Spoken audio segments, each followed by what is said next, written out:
Entonces, bien, bienvenidos todos a la clase de hoy, 30 de julio del 2020.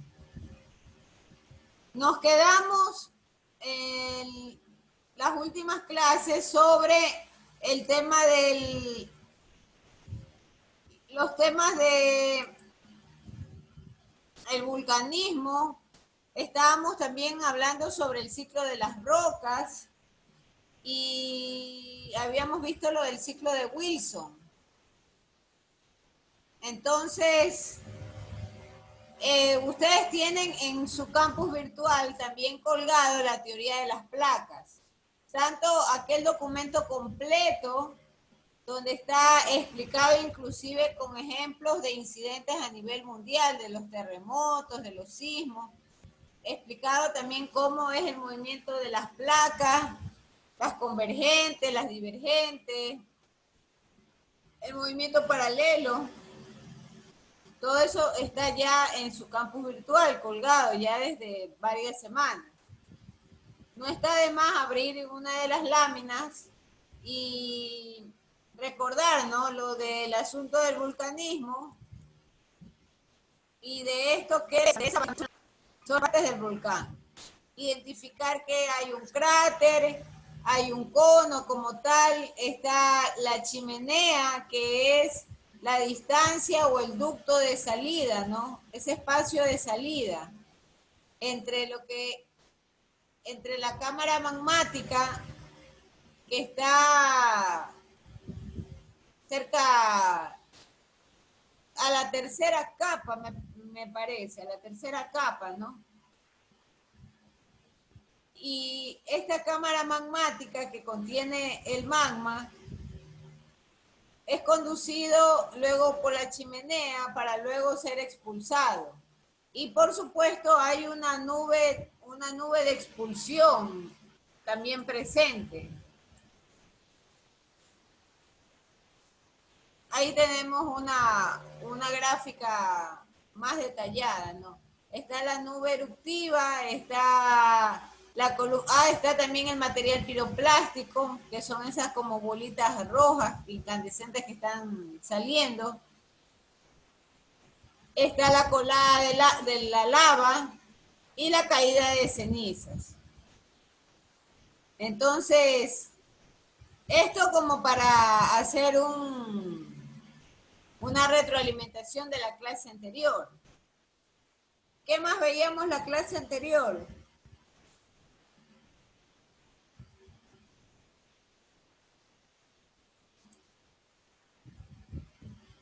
Bueno, este gráfico simplemente lo que habla es lo del tema de la salida, cómo se produce la salida del magma, ¿no? A través de la corteza, incluido el tema de aquellos volcanes marinos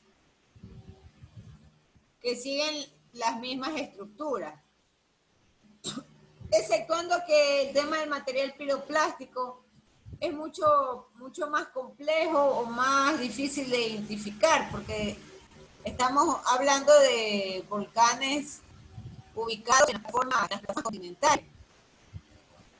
Sí, para la expulsión de gases, eso sí es un tema en realidad en común, ¿no? Tanto en el vulcanismo de las tierras como el vulcanismo de las zonas marinas.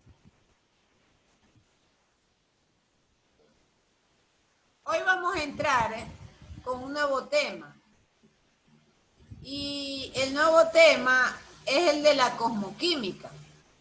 Alguien va a preguntar, bueno, ¿y esto por qué y para qué? Lo que ocurre es que dentro de la geoquímica, nosotros partimos de la presencia de elementos que componen el suelo y la corteza terrestre. Elementos químicos. Pero estos elementos tienen orígenes desde hace 1.000 millones de años. Y teniendo hace 1.000 millones de años, teniendo hace 1.000 millones de años orígenes, en realidad esto se remonta inclusive a la formación del universo. Y se habla de que la Tierra al principio, ustedes creo que ya lo investigaron, con respecto a las eras de la Tierra, de la formación en sí. Sí, máster, eso sí De manera, hemos realizado. claro, de manera que ya ustedes conocen que la Tierra tenía ambientes extremadamente calientes. Y estos ambientes extremadamente calientes, con el paso de los años y de los siglos, eso fue cambiando y fue evolucionando hasta tener el enfriamiento de estos gases y cambios atmosféricos. Entonces, el universo es muy parecido o tiene también mucho que ver con la formación de los elementos. De manera que la cosmoquímica habla de la formación de las estrellas grandes, las estrellas pequeñas, aquellas estrellas más brillantes, las menos brillantes, inclusive vamos a darnos cuenta y vamos a quedarnos en realidad bastante sorprendidos, ¿no? De que en realidad la ciencia de la cosmoquímica tiene establecidos hasta rangos de luminosidad con respecto a la formación de las estrellas. Si hay toda una gama o un conjunto de formación de estos cuerpos celestes que están identificados o que lo identifica la cosmoquímica.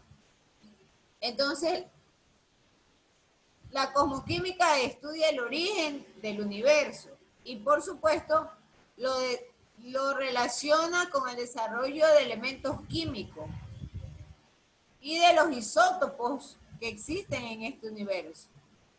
Además, también la cosmoquímica se encarga del estudio o de la explicación de cómo y por qué se originaron las estrellas y dentro de estas estrellas las supernovas, ¿no?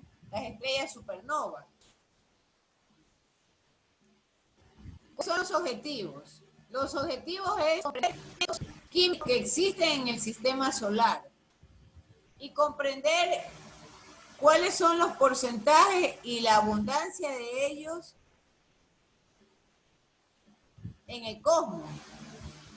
Además, también la cosmoquímica tiene como objetivo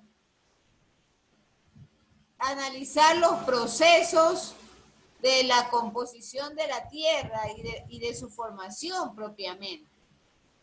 Entonces, nos habla de la nucleosíntesis, nos habla de la creación del sistema solar y de la formación de la propia Tierra. Hay algo muy importante antes de avanzar con lo de los objetivos de la cosmoquímica. Y yo les decía hace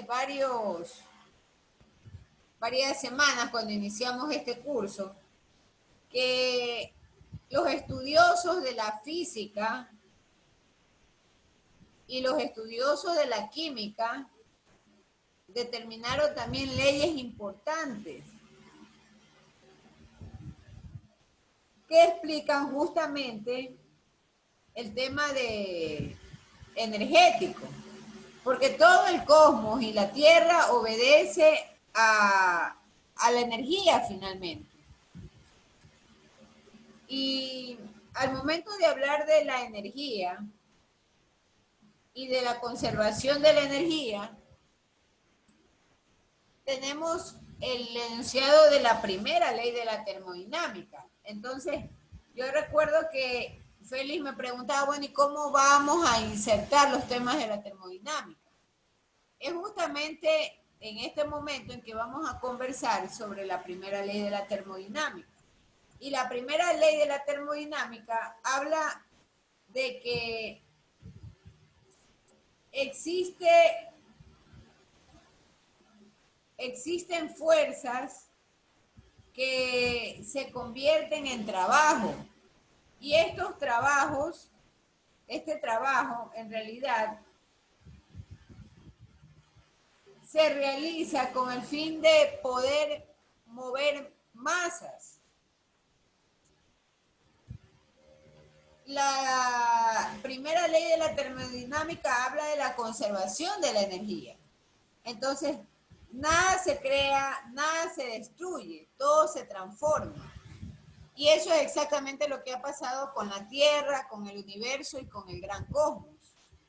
Toda esa masa de energía se ha transformado. Por lo tanto, cumple con la primera ley de la termodinámica.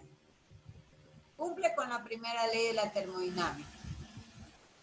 Entonces, todo se ha transformado en materia, se ha solidificado, ciertos gases se han solidificado y se han convertido inclusive en elementos que nosotros conocemos o que nosotros lo hemos catalogado como los elementos químicos, ¿no? Que están en las tablas periódicas de elementos. Todo se ha reorganizado porque siendo energía, entonces existe la presencia del campo magnético. Tenemos el enunciado también de la segunda ley de la termodinámica. Pero la segunda ley de la termodinámica habla de que hay procesos reversibles y hay procesos irreversibles. Entonces, un proceso que es reversible se lo denomina así si el sistema pasa de un estado inicial al final a través de una sucesión de estados de equilibrio. Entonces, ¿qué significa esto? Significa que todo tiene una transformación de un estado inicial hasta uno final. Y como todo tiene ese nivel de transformación,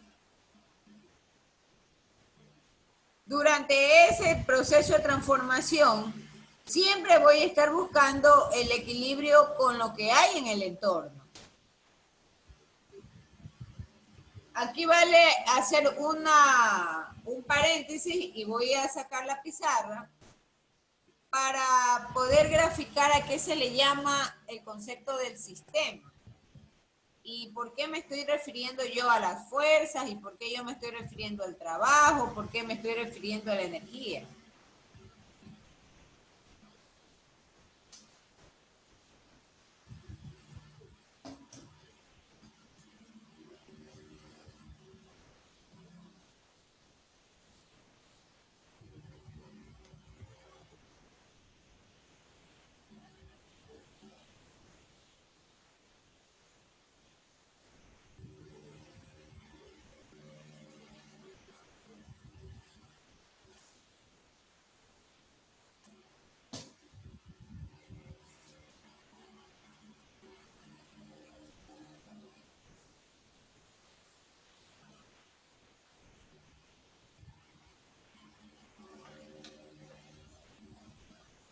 Con la primera ley de la termodinámica no hay mucho problema. Todo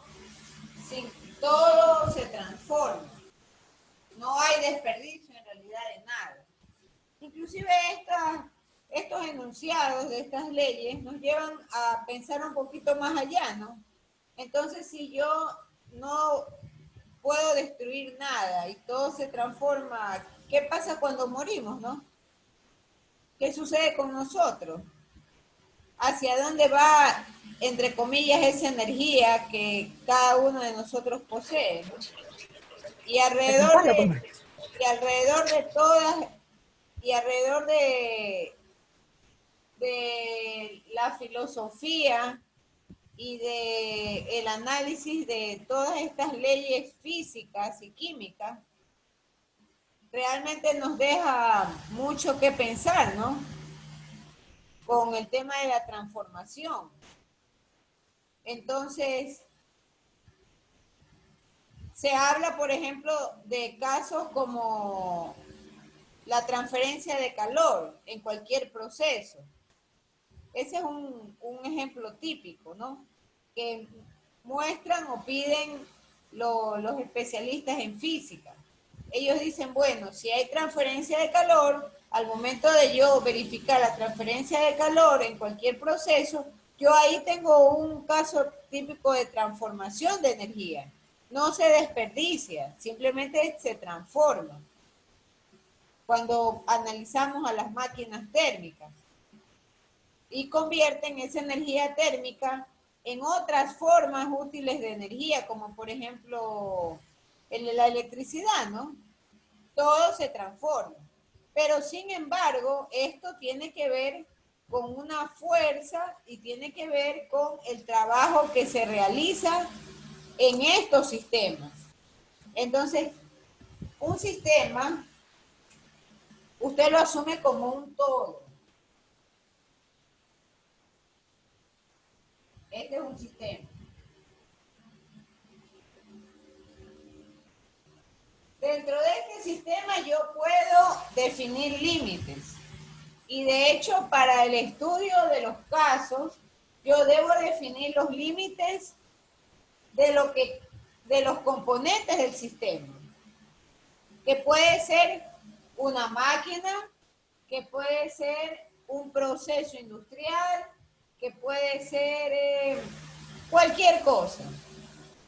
Puede ser hasta nuestro sistema digestivo que esté aquí. Entonces, cuando yo analizo este todo, debo de pensar en las entradas. Y las entradas usualmente son afluentes. Las entradas del sistema. Y las salidas son efluentes.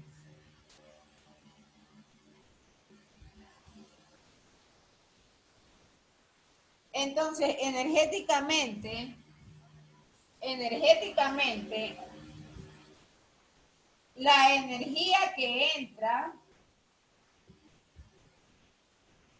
voy a ponerle E sub I, es igual a lo que se pierde al delta de energías perdidas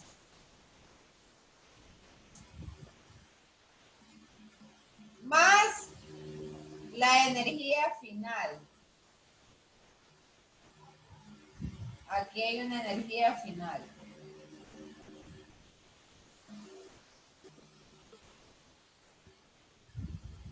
Estas son normalmente las ecuaciones que se usan en termodinámica. Esto puedo colocarlo en función del calor,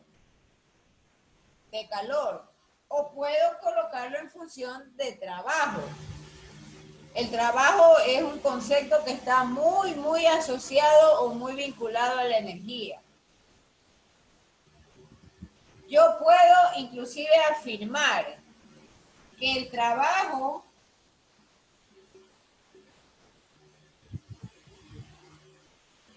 está dado en función de las sumatorias de las energías.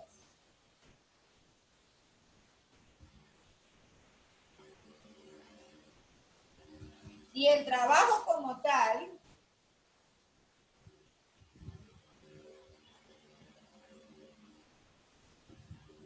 voy a dejar de compartir esto. Y el trabajo como tal está en función de la fuerza por un desplazamiento.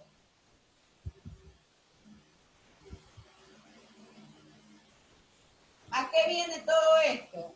Y se han de estar asustando y preocupando. ¿Qué tiene que ver esto con la cosmoquímica? Pues es simple.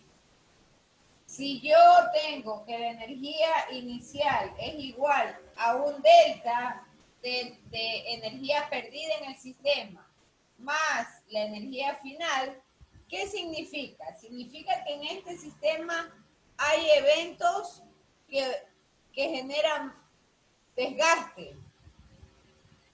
¿Cuáles son estos eventos dentro de la cosmoquímica?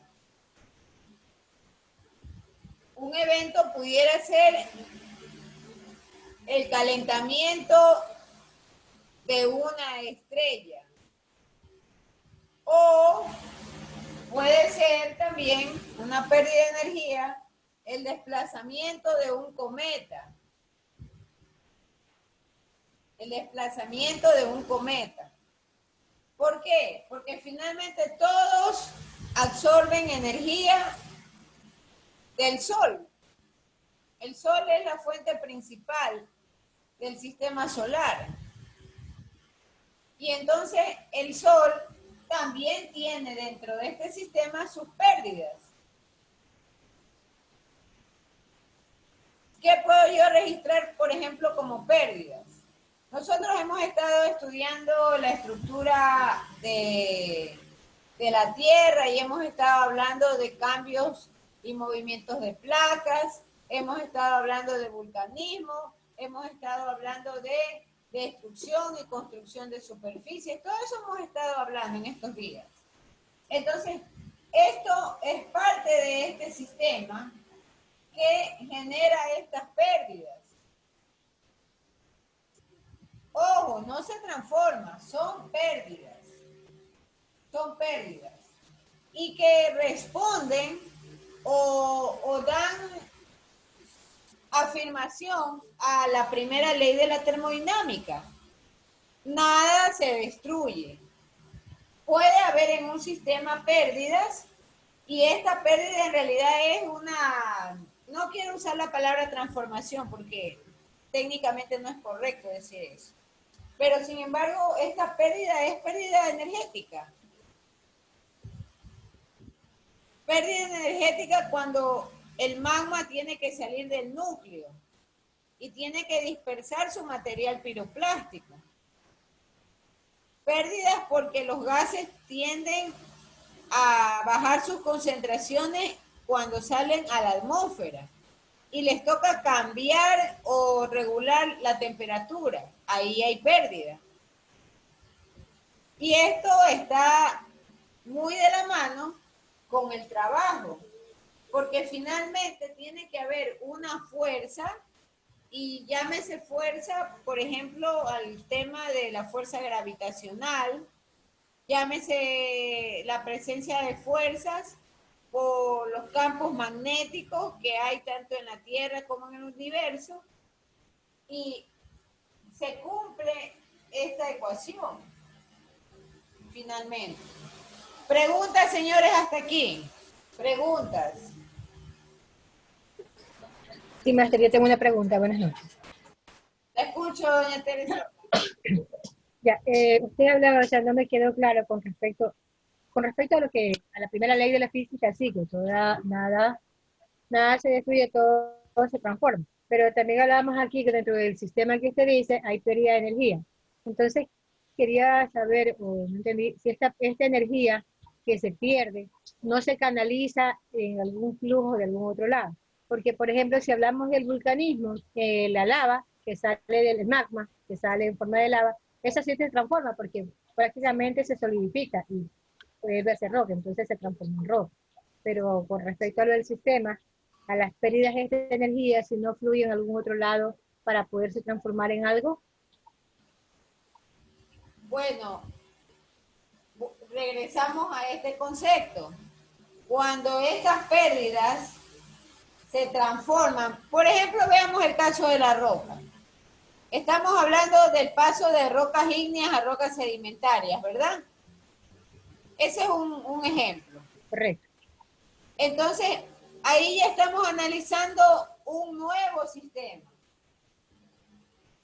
Ya las pérdidas dejaron de ser pérdidas para el primer análisis y se convirtieron probablemente en una entrada para un segundo análisis. Por eso yo le decía al inicio, el investigador o el científico debe de establecer los linderos del sistema.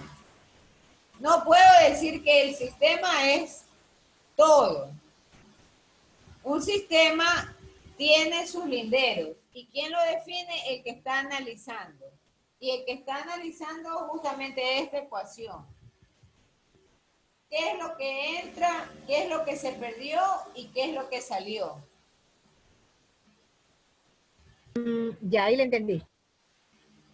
Entonces, en el caso de las rocas, Luego tendría que analizar la composición de la roca sedimentaria como un nuevo sistema y ver de la roca sedimentaria qué partes de ellas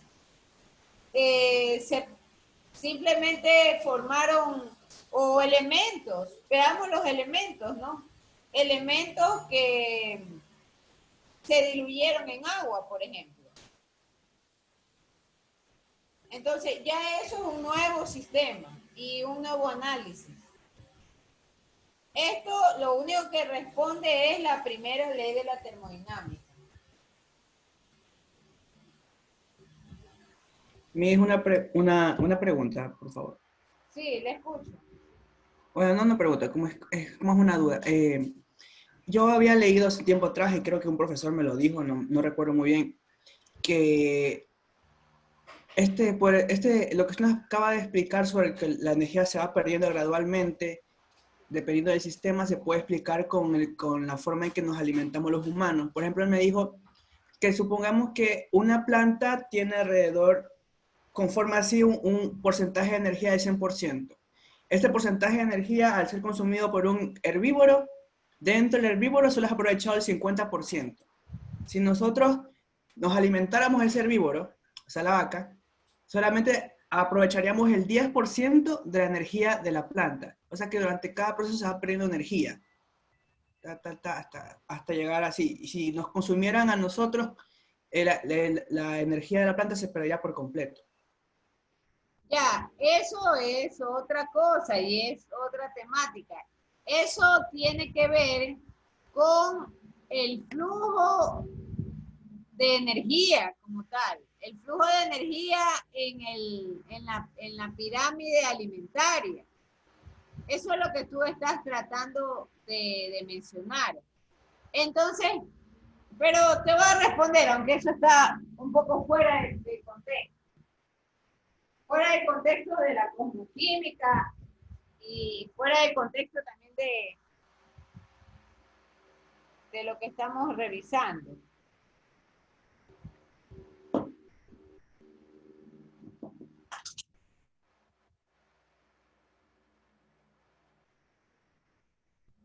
Lo que tú dices es esto. Esta es la pirámide alimentaria. Y mi pirámide tiene el primer nivel, que son los autótrofos, que son las plantas. El segundo nivel son los consumidores primarios o los herbívoros. El tercer nivel son los consumidores secundarios. Ya aquí vienen todos los carnívoros. Y al final yo tengo los consumidores de orden superior. Entonces, lo que tú estás diciendo o lo que tú mencionas es que, por ejemplo, a medida que yo subo en la pirámide alimentaria, esto es la pirámide alimentaria,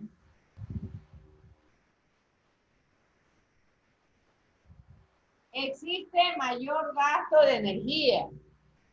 El primero, el grupo, es el más eficiente. Este solo gasta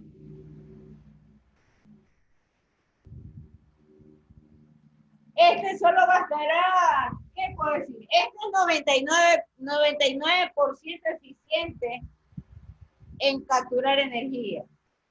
El segundo nivel ya no. Los herbívoros no. Como los herbívoros se comen a los autótrofos, a ellos les toca gastar un poco más de energía. A partir del tercero, a los siguientes niveles, ya este gasto se incrementa. Y finalmente, los de orden superior, como tienen organismos y sistemas digestivos más complejos, con un conjunto de enzimas y más cosas, entonces ellos, más los movimientos bruscos, más la caza, la captura, ellos gastan mucho más. ¿Qué significa esto? Que entre más yo subo los niveles, tengo mayor gasto de energía. si quiero yo analizarlo bajo el punto de vista de la primera ley, nada se va a desperdiciar, porque este gasto de energía finalmente quedará en el ambiente y, por ejemplo, eh, yo tengo el reciclaje natural y al momento de ejecutar los ciclos naturales de descomposición, el ciclo de carbono, el ciclo de nitrógeno, el ciclo del fósforo, ahí todo esto empieza a organizar un nuevo sistema, si lo queremos ver así, ¿no? Recuerde que estos desgastes luego inclusive forman parte del grupo de desechos también. Entonces eso es lo que tú traes a colación, de que en la medida en que subo o es más complejo el nivel de organización celular y la dieta y el consumo, yo tengo que gastar más energía para procesar todas esas situaciones, ¿no? No sé si quedó claro, Moisés. Sí, sí, iba a poner el ejemplo de creación de calor en el cuerpo, pero ahí está explicado, así que, sorry. Claro. Ya, entonces vámonos a la segunda ley de la termodinámica. ¿Qué pasa con la segunda ley de la termodinámica? La segunda ley de la termodinámica habla de que ninguna máquina térmica que trabaje en un ciclo puede absorber energía térmica de otros depósitos y realizar igual cantidad de trabajo. Entonces, la segunda ley de la termodinámica menciona o habla de que no es posible tener un movimiento perpetuo. ¿Qué significa la perpetuidad? Significa que no cambia. Entonces, nada de lo que existe en este mundo puede tener un movimiento perpetuo. Inclusive las mismas máquinas, que aparentemente tienen un mismo ciclo, y vamos a pensar en una licuadora. Un ejemplo muy simple y sencillo. Yo lo pongo a la primera velocidad, pero esa máquina como tal no significa que porque lo puse a la velocidad 1 va a estar permanentemente trabajando igual. Eso no sucede. Aún cuando yo lo coloque en el botón de la velocidad 1, va a tener ciertas variaciones. Porque la hélice del motor a la final ya está viejita, la licuadora, y empieza a tener fallas, quizás no rueda de igual forma el aspa cuando está cortando lo que estoy licuando.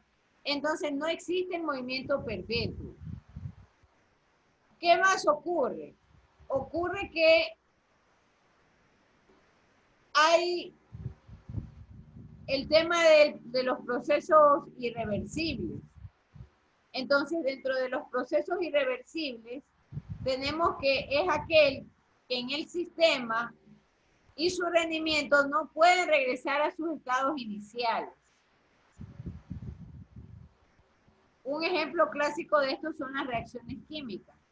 Yo sé que teóricamente los expertos han definido la reversibilidad de la reacción, inclusive en física también se define el proceso reversible, pero para efectos prácticos eso no es posible. Una vez que ya se ha emprendido en marcha un proceso, este va a generar un resultado. Y no voy a poder dar marcha atrás para regresar a los elementos a su estado original. Entonces, la segunda ley de la termodinámica habla inclusive de cambios de temperatura. habla del asunto de la temperatura absoluta del frío a la temperatura absoluta del calor. Y aquí nace justamente el concepto de entropía. Entonces, ¿qué es la entropía? La entropía es efectivamente la segunda ley de la termodinámica, pero es la ley del desorden. Un desorden que no lo tome literalmente como tal. Ah, es la ley del desorden y significa que esto está correcto, que esté sucio, que esté todo desorganizado. No. Tome usted la entropía como un concepto de cambio. Inicialmente usted tiene una ecuación y voy nuevamente a sacar la pizarra para poder explicar esto.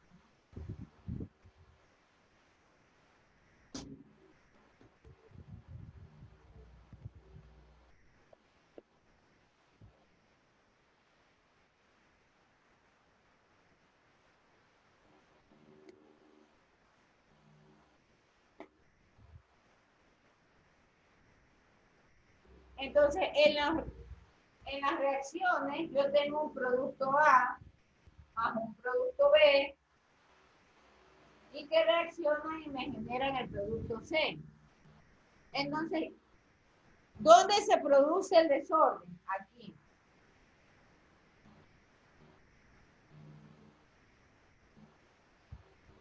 Aquí se produce entropía, el movimiento. El movimiento generado por la reacción. Y que esta reacción me genera un producto. Muy difícilmente yo voy a poder luego este producto volverlo o regresarlo a su estado original, que era A o que era B. Las condiciones aún de hacerlo van a cambiar y por lo tanto nunca vamos a llegar a como estaban originalmente. ¿Qué es lo que sabemos? Que el cambio de entropía de un sistema que se mueve casi estáticamente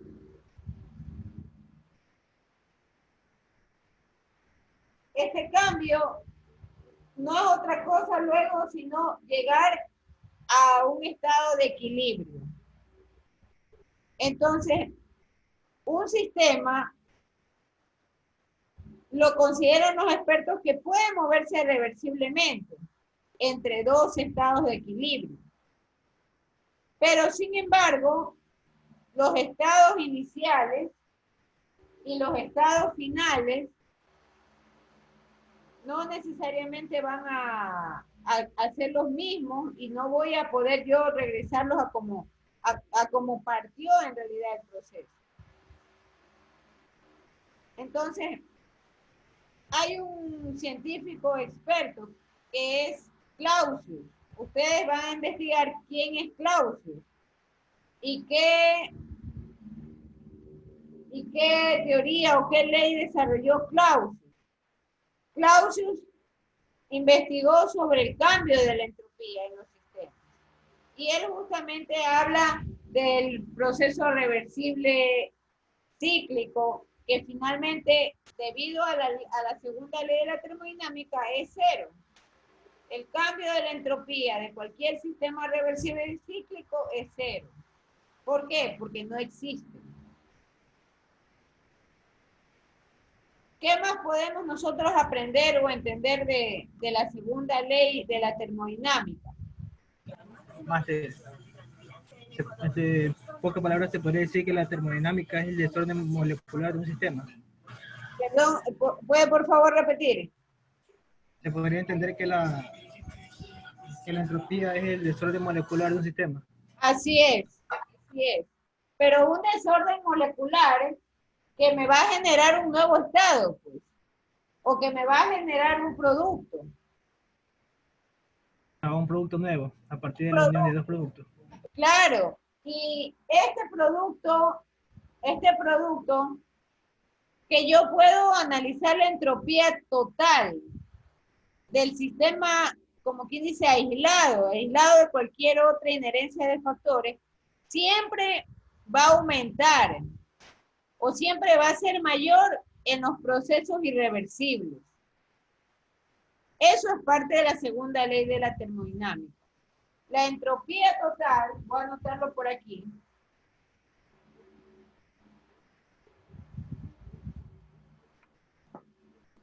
Y mire, ya mismo tenemos que ir.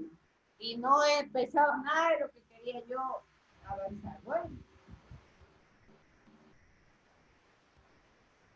La entropía total del sistema aislado